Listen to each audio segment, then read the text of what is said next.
Hello, everybody. Welcome to the 10th chapter of My Father's Dragon. We're so excited for the conclusion of our wonderful story for One School, One Book. So here we go, Aurora. Chapter 10. So excited. All right. My father finds the dragon. When my father was crossing the back of the 15th crocodile with 2 more lollipops to go, the noise of the monkey suddenly stopped, and he could hear a much bigger noise getting louder every second. Then he could hear 7 furious tigers, 1 raging rhinoceros, and 2 seething lions, and 1 ranting gorilla, along with countless screeching monkeys, led by 2 extremely irate wild boars, all yelling, "It's a trick! It's a trick!" Then there's an invasion, and it must be after our dragon. Kill it! Kill it! The whole crowd stampeded down to the bank. As my father was fixing the 17th lollipop for the last crocodile, he heard a wild boar scream. "Look, it came this way. It's over there now, see?" The crocodile made a bridge for it, and just as my father leapt onto the other bank, one of the wild boars jumped onto the back of the first crocodile. My father didn't have a moment to spare. By now, the dragon realized that my father was coming to rescue him. He ran out of the bushes and jumped up and down, yelling, "Here I am! I'm right here! Can you see me? Hurry! The boar is coming over on the crocodiles, too! They're all coming over! Oh, please, hurry, hurry!" The noise was simply terrific.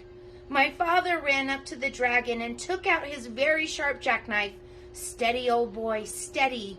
We'll make it. Just stand still," he told the dragon as he began to saw through the big rope. By this time, both boars, all 7 tigers, the 2 lions, the rhinoceros, and the gorilla were along with the countless screeching monkeys, were all on their way across the crocodiles, and there was still a lot of rope to cut through. "Oh, hurry," the dragon kept saying, and my father again told him to stand still. "If I don't think I can make it," said my father, "we'll fly over to the other side of the river and I can finish cutting the rope there." Suddenly the screaming grew louder and madder, and my father thought the animals must have crossed the river. He looked around and saw something which surprised and delighted him. Partly because he had finished his lollipop, and partly because, as I told you before, crocodiles are very moody and not the least bit dependable and are always looking for something to eat.